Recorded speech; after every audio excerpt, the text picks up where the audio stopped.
pengaduan ring widang pendidikan Kantun Kejantenang Ageng. Pikebat puniki nenten ni Benin Indonesia Kemanten, nanging talar kepanggihin ring dura negara sekadi Australia.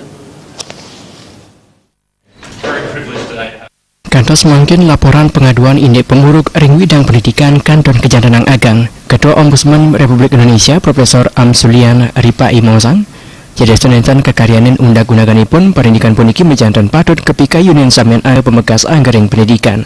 Menurut Amsulian, pemuruk sana wentan ring Indonesia akian ring SD kantor sekolah menengah. Pemuruk akian wentan rekalaning penalparan ring sekolah sana anyar. Dasar dan menengah, ya, dari SMA ke bawah. Di Australia itu bukan problem, tapi komplain juga sangat potensial itu universitas. Tadi saya kemukakan mungkin kalau di Australia karena banyak international students ya dibandingkan di Indonesia ya.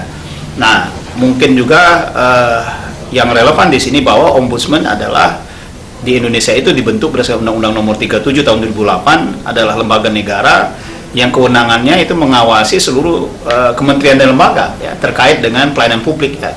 Ini sungguhnya luar biasa. Nah, kalau kita bicara spesifik pendidikan tentu saja masih banyak sekali persoalan pendidikan di Indonesia ya.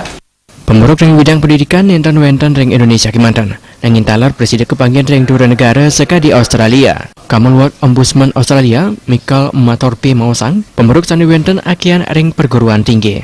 Australia, where students from other countries, including Indonesia, have difficulty with aspects of their experience in Australia. Most students who come to Australia have a wonderful time, but there is an ombudsman available in my office to help overseas students navigate any problems that they might have. Berakandi sana becik pantaraning Ombudsman RI sareng Ombudsman Australia menjantan daat mawiguna majang mahasiswa sana pengarsa sekolah ring suang-suang panegara punika. Jaya Kesuma